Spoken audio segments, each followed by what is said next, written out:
Pokoknya sampean yakin pangeran iku kondang. Islam itu dipimpin kiai keliru ya mlaku, dipimpin kiai bener ya mlaku, dipimpin kiai gonta-ganti ya mlaku.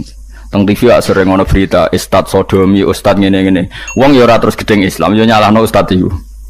Ya ono Islam dibajak, ekstremis ya muni Islam, sekuler ya muni Islam, liberal ya muni Islam. Ya Islam ya baik-baik saja. Ora ono masalah kan, biasa mawon. Yo rame ini dunya. Riyen Rasulullah niku rak sae-saene tiyang niku mawon disisipi tiyang munafik. Karena ndak ada cerita pendapat itu memuaskan semua napa pihak. Rasulullah rak kesayangane pangeran. Niku pun ndak bisa memuaskan semua orang. Sehingga orang yang kecewa ya jadi munafik. Pemene terima kiai, terima presiden, terima Kapolri, terima pangam, enggak bisa. Apapun konsepnya itu enggak bisa. Mesti ada yang setuju pendekatan ekstremis itu persuasif. Sing sitok gak harus tegas. Kalau enggak tegas enggak bisa membasmi seakar-akarnya. Sing jare persuasif, nak tegas mereka dendam malah kacau negara.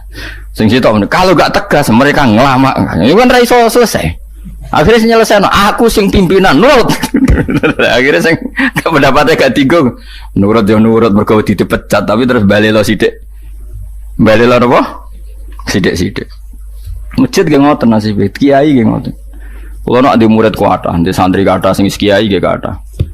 Ngono kiai niku sowan kula, Gus, masjid itu ape nganakno zikir Ramadan. Dadi 24 jam full mulai bar subuh sampai sahur.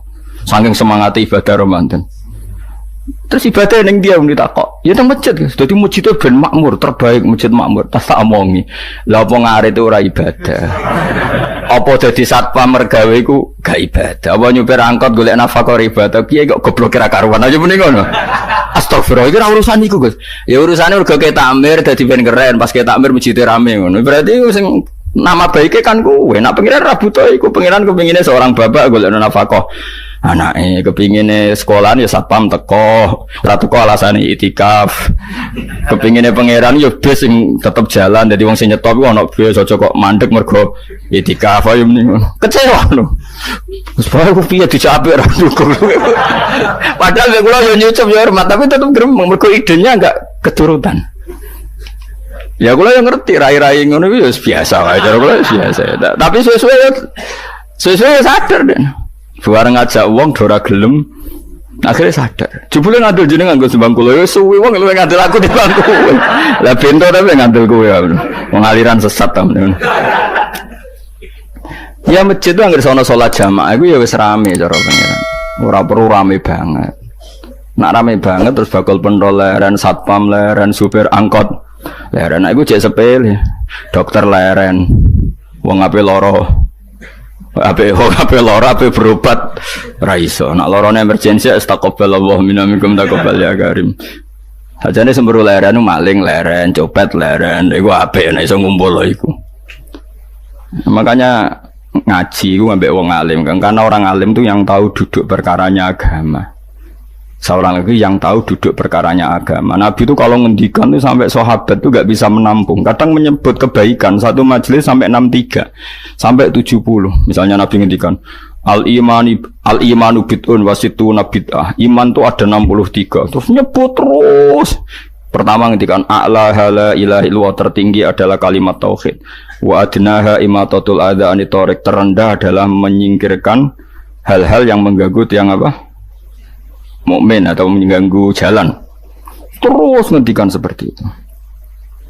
Sehingga pernah suatu saat Rasulullah itu ngaji di masjid. Rasulullah itu ngaji di masjid. Nabi kalau ngaji di masjid memang di teras jadi terbuka. Terus ada pemuda santai dengan santainya nggo pacul, ngliwati Nabi ngaji diliwati. Nggo pacul ya santai. Singkat cerita semua sahabat itu mencibiri. Celaka betul pemuda itu, ada Rasulullah ngaji tidak ikut tapi dia berlalu saja bawa cangkulnya. Kata Nabi, kamu jangan komentar demikian. Jika dia kerja menafkahi ibunya yang lemah atau anaknya yang lemah, dia juga ibadah dan itu juga sunnahku. Akhirnya sahabat mereka sadar. Jadi untuk meramaikan Islam itu tidak harus semuanya ngaji di masjid. Sing ape kerja ya ben kerja. Sing penting ora dadi germo. Ora pengedar narkoba itu. Nah, itu ora kerja Kang, perusakan. Jadi sebetulnya orang tuh enggak bisa mengatakan kerja mau mengedarkan narkoba itu ndak. Pengrusakan tuh namanya. Tapi kayak adol pentol terus hal-hal yang halal itu namanya apa? Kerja. Dan kerja itu ibadah. efek dari perikiran ulama yang seperti ini, akhirnya masjid daerah ulama itu sepi-sepi. Mergo ngomong ngono terus wong wae nak ngono ora perlu ning masjid. Lah iku kesimpulane sing salah. Kok terus kesimpulane nak ngono ora perlu ning masjid bar saiki. Maksudnya orang ngono sing di aktivitas nggih monggo. Nek sing ada aktivitas timbang turu ning omah akhirnya aduk ibadah ning masjid aja aduk turu ning masjid. Nah, akhirnya daerah-daerah tertentu yang akeh ulama mesti masjidnya sepi, tak jamin. Jajal gitu loh nih Rembang. Oh, tambah sepi. Karena ulama cara berpikir, jauh kerja ya, ibadah ngernet ya, ibadah mulang ya ibadah. Akhirnya mau masjid pas tarawih. Iku yang golek sing cepet. Tapi kunane kuno, Nabi sekalipun itu yang namanya orang yang mendengar, tetap ada yang menolak. Konsep perang di luar kota itu kan secara teori militer itu rasional. Bikin kontak ya rasional. Tapi orang yang berpendapat tadi, ya Rasulullah kita di rumah saja, itu ya gelo. Kayak tadi orang yang ingin memakmurkan masjid kemudian kan saya seperti itu ya gelo. Kalau pikiran saya, suatu saat dia sadar, intinya sadar, terus sowan saya sadar. Karena ya muridnya ada murid beda angkatan ya, dia semi-semi teman sama saya. Tak omongin ini, cong kowe nak pancen seneng masjid tenan, masjid itu sudah jadi problem bagi umat. Misalnya gini, ojo sampai, kenapa orang nyupir angkot demi nak mirno masjid, kenapa orang tugas satpam demi makmurno masjid. Berarti masjid ini menjadi problem penghalang dari sistem sosial ekonomi. Kowe seneng masjid darani problem, kowe seneng masjid dianggap kambing hitam. Ya sudah, sholat jamaah saja, sholat jamaah di masjid.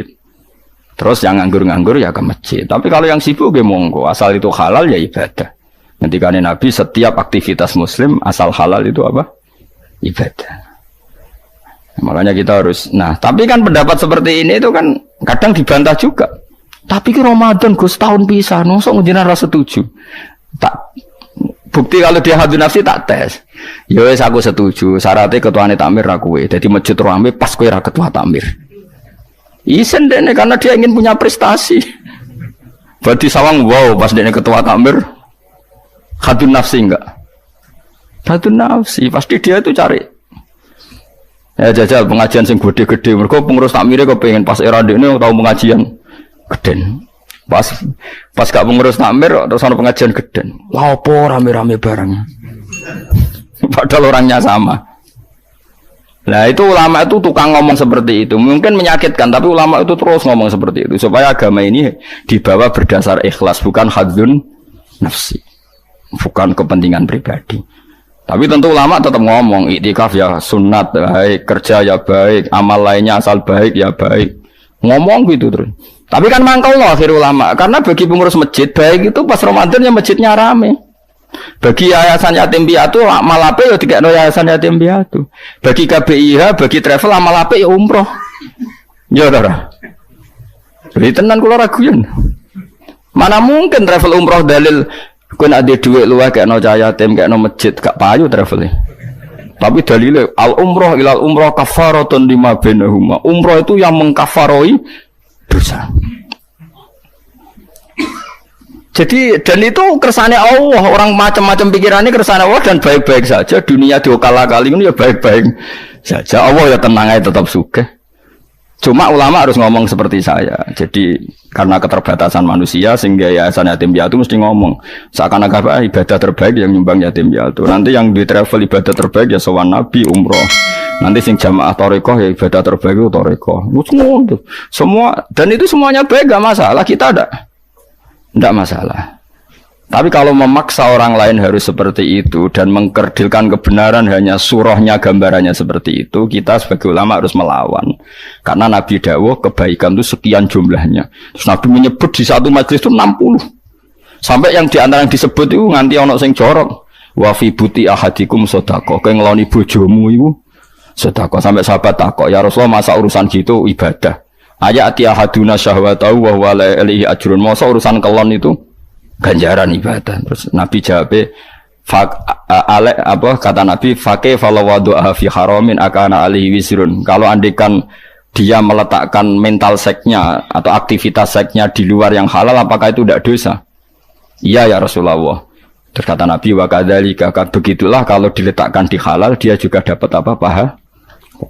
terakhir Nabi ngendikan takufu syarroka anin nas fa innaha shadaqatun minka ala nafsik.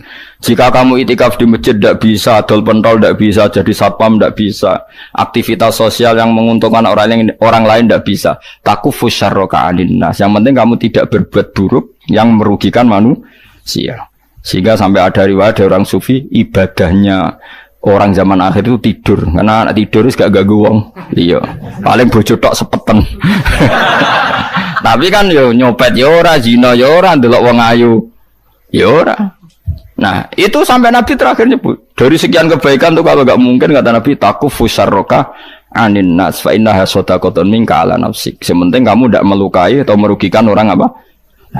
Sehingga misalnya ulama kok ngerti ada orang tidur di rumah, wong apik, gak ganggu wong.